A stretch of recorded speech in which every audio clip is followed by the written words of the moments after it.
जय हिंद दोस्तों, मैं विशाल आप सभी लोगों को स्वागत करते हैं अपने यूट्यूब चैनल स्टडी नंबर 4981 पर। तो दोस्तों, आज इस वीडियो में सीखेंगे हम संख्या पद्धति यानी नंबर सिस्टम। तो दोस्तों, हम इसमें सबसे पहले सीखेंगे प्राकृतिक संख्या। तो प्राकृतिक संख्या किसे कहते हैं? तो गिनती की संख्या को हम प्राकृतिक संख्या कहते हैं। जैसे में क्या होगा हमारा, जैसे में हमारा हो जाएगा 1 2 3 4 5 डाट डाट क्या होगा, अनंत। ठीक है ना, ये हमारा क्या होती है, प्राकृतिक संख्या। इसे इंग्लिश में क्या बोलते हैं, नेचुरल नंबर। ठीक है ना, यानी हम प्राकृतिक संख्या को किससे प्रदर्शित कर सकते हैं, एन से प्रदर्शित करते हैं। ठीक है ना, प्राकृतिक संख्या को एन से प्रदर्शित करते हैं। आगे चलिए, इसमें हम दो नंबर बात करते हैं। दो नंबर को पूर्ण संख्या, पूर्ण संख्या किसे कहते हैं? तो प्राकृतिक संख्या में जीरो को शामिल करने से जो संख्या प्राप्त होती है उसे हम पूर्ण संख्या कहते हैं। प्राकृतिक संख्या में जीरो को शामिल करने से जो संख्या प्राप्त होती है उसे हम पूर्ण संख्या कहते हैं। तो हम जानते हैं कि प्राकृतिक संख्या क्या होती है, 1 2 3 4 5 डाट डाट अनंत। ये हमारी क्या है, प्राकृतिक संख्या है। अगर इसमें हम जीरो को शामिल कर दें तो हमारा क्या बन जाएगा, पूर्ण संख्या बन जाएगी। ठीक है ना। अब एक चीज यहाँ से प्रश्न उठता है कि जीरो का खोज किसने किया? तो जीरो का खोज हमारे भारत के महान साइंटिस्ट आर्यभट्ट ने किए थे। ठीक है। अब ये रहा हमारा पूर्ण संख्या। तो पूर्ण संख्या है, इसे हम इंग्लिश में कहते हैं होल नंबर। इसे हम प्रदर्शित करते हैं डब्ल्यू से। ठीक है। अब चलिए इसमें की हम बात करते हैं 3 नंबर।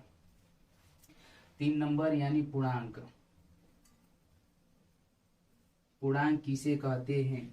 तो देखिए, पूर्णांक किसे कहते हैं? पूर्ण संख्या को ऋणात्मक संख्या और धनात्मक संख्या के द्वारा दर्शाते हैं तो उसे हम पूर्णांक कहते हैं। देखिए, पूर्ण संख्या, पूर्ण संख्या क्या है हमारा, जीरो। अब देखिए, जीरो से दाएं साइड चलेंगे तो हमारी कौन सी संख्या प्राप्त होगी, धनात्मक संख्या। 1 + 1 + 2 + 3 डाट डाट क्या होगा, प्लस के इंफिनिटी। अगर हम बाएं साइड चलेंगे तो क्या होगा, -1 -2 -3 डाट डाट क्या होगा, माइनस के इंफिनिटी। तो ये हमारा क्या है, पूर्णांक है। तो देखिए, पूर्णांक का परिभाषा, तो पूर्ण संख्या को ऋणात्मक संख्या और धनात्मक संख्या के द्वारा दर्शाते हैं तो उसे हम पूर्णांक कहते हैं। ठीक, जीरो से दाएं जो संख्या है इसे हम कहते हैं धनात्मक पूर्णांक संख्या। जीरो से दाएं वाली संख्या को क्या कहते हैं, धनात्मक पूर्णांक संख्या।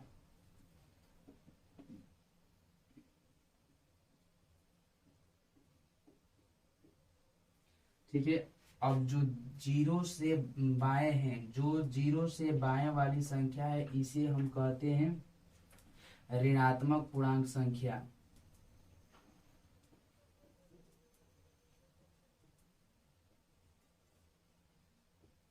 ऋणात्मक पूर्णांक संख्या। अब देखिए, जो ऋणात्मक पूर्णांक संख्या है इसे हम प्रदर्शित करते हैं i माइनस से। ठीक है। अब जो ये धनात्मक पूर्णांक संख्या है इसे हम प्रदर्शित करते हैं i प्लस से। तो इसे याद रखिएगा कि पूर्णांक किसे कहते हैं। तो पूर्ण संख्या को ऋणात्मक संख्या और धनात्मक संख्या के द्वारा दर्शाते हैं तो उसे हम कहते हैं पूर्णांक। ठीक है ना। आगे चलिए, इसमें हम बात करते हैं सम संख्या और विषम संख्या। संख्या, तो सम संख्या किसे कहते हैं? तो वह संख्या जो 2 से विभाजित हो जाए तो उसे हम क्या कहते हैं, सम संख्या कहते हैं। जैसे में क्या होगा, तो जैसे में हमारा होगा 2 4 6 8 10 डाट डाट क्या होगा, अनंत। ठीक है। तो इसमें वही संख्या रखना है जो 2 से क्या हो, विभाजित हो। ठीक है। तो वो हमारा क्या होगा, सम संख्या होगा। एक प्रश्न होता है कि क्या जीरो सम संख्या है कि विषम संख्या है?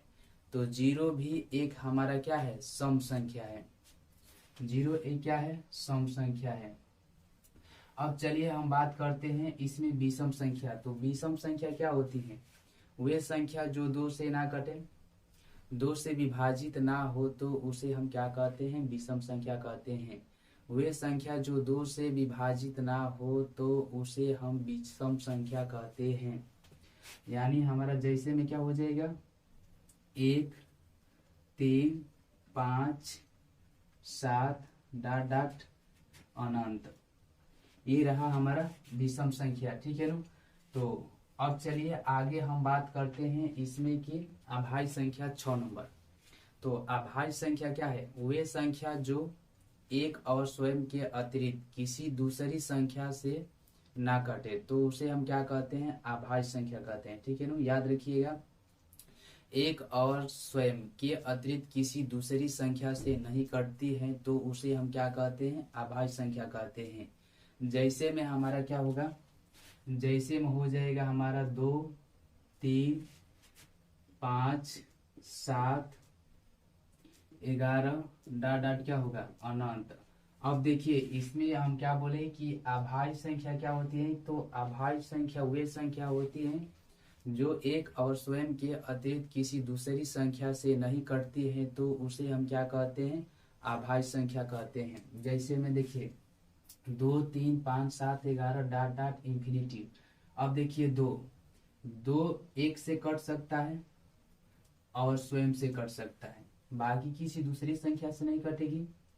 और 3 भी, 3 एक से कट सकता है, 2 से कट 3 से कट सकता है, बाकी किसी दूसरी संख्या से नहीं कटेगी। 5 भी ठीक उसी तरह से क्या होगा? 1 से कटेगा और 5 से कटेगा। और 7 भी क्या होगा? 1 से कटेगा और स्वयं से कटेगा, बाकी किसी दूसरी संख्या से तो नहीं कटेगा। तो जो इस प्रकार की संख्या है वो क्या होगा? हमारा अभाज्य संख्या होगा। ठीक है ना? यानी इसको इंग्लिश में बोलते हैं प्राइम नंबर। अब चलिए हम इसमें के बात करते हैं नेक्स्ट, जो कि 7 नंबर है। इसे कहते हैं भाज्य संख्या और इसका दूसरा नाम है संयुक्त संख्या, या इसे हम क्या कहते हैं? संयुक्त संख्या।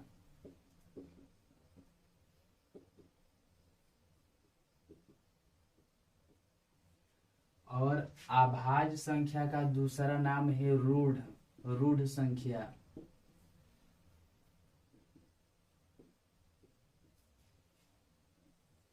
तो चलिए इसमें हम बात करते हैं 7 नंबर, जो कि भाज्य संख्या क्या है? तो वे संख्या जो एक और स्वयं के अतिरिक्त किसी दूसरी संख्या से कट जाती है तो उसे हम कहते हैं भाज्य संख्या। तो चलिए हम एग्जाम्पल में समझते हैं। एग्जाम्पल में क्या होगा?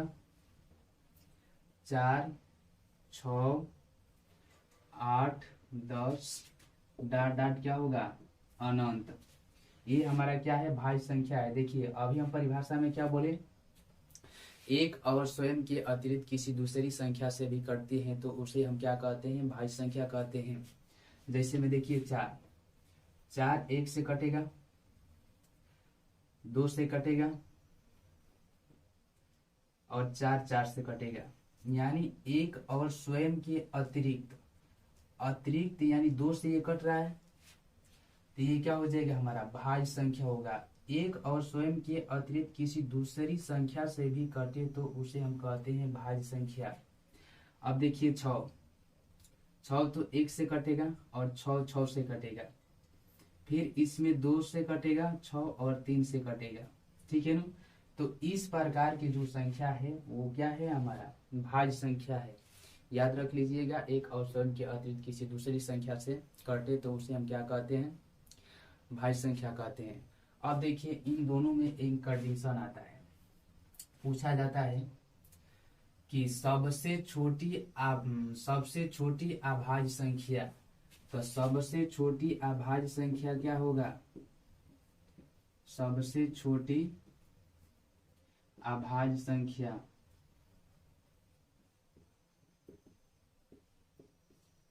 दो होगा। ठीक है ना? सबसे छोटी अभाज्य संख्या 2 होगा।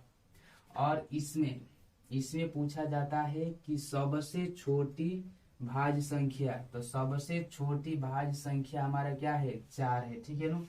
अब चलिए इसमें हम बात करते हैं परिमेय संख्या और अपरिमेय संख्या।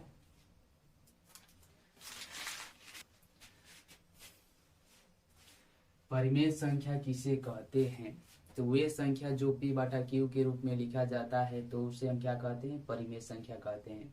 ठीक है, देखिए एक कंडीशन होता है p/q के रूप में तो लिखा जाएगा, p/q के रूप में लिखा जाता है जहां q का जो मान होना चाहिए वो किसके बराबर नहीं होना चाहिए? q का जो मान है वो 0 के बराबर नहीं होना चाहिए, यानी हर का मान 0 के बराबर नहीं होना चाहिए। अगर हर के मान 0 हो जाएगा तो फिर हमारा क्या होगा? परिमेय संख्या नहीं होगा। ठीक है ना, याद रखिएगा कि p/q के रूप में होना चाहिए, लेकिन हर का मान क्या नहीं होना चाहिए? 0 के बराबर नहीं होना चाहिए। तो जैसे में क्या होगा? जैसे में 1/2, 1/2, 3/5 और 7/8। क्या 3/0 परिमेय संख्या है? नहीं। इसके हर में क्या है? 0 है, तो इसमें कहा गया है कि हर का मान 0 नहीं होना चाहिए। तो ये है 0, तो 0 है तो ये परिमेय संख्या नहीं है। अब इसके स्थान पर हम रख दे रहे हैं 2, तो 3/2 क्या परिमेय संख्या है? तो है, परिमेय संख्या है। इसी तरह क्या होगा? डॉट डॉट अनंत हो जाएगा हमारा। ठीक है ना। अब आगे चलिए, इसमें का नेक्स्ट नंबर है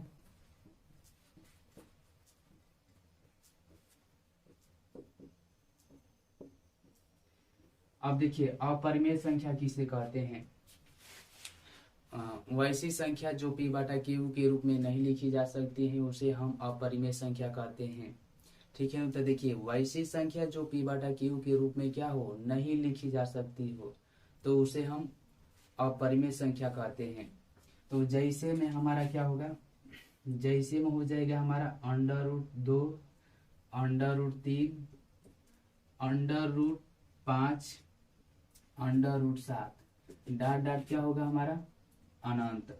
अब देखिए इसमें जो अंडर रूट में संख्या लिखनी है वो पूर्ण वर्ग संख्या नहीं लिखना है। अगर पूर्ण वर्ग संख्या लिखेंगे तो फिर हमारा अपरिमेय संख्या नहीं रहेगा। जैसे में देखिए, जैसे में √4, तो √4 क्या अपरिमेय संख्या है? नहीं है। देखिए अंडर रूट से ये बाहर निकल जाएगी संख्या, 4 है तो हम इसको क्या लिख सकते हैं? 2 × 2।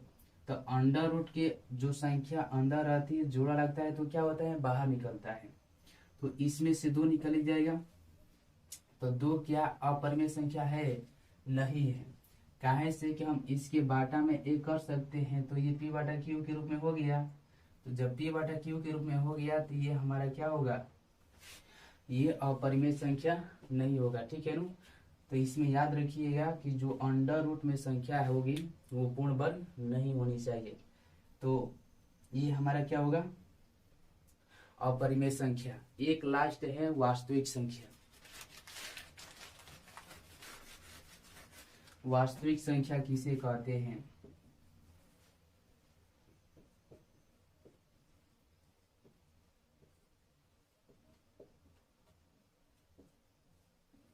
देखिए वास्तविक संख्या किसे कहते हैं?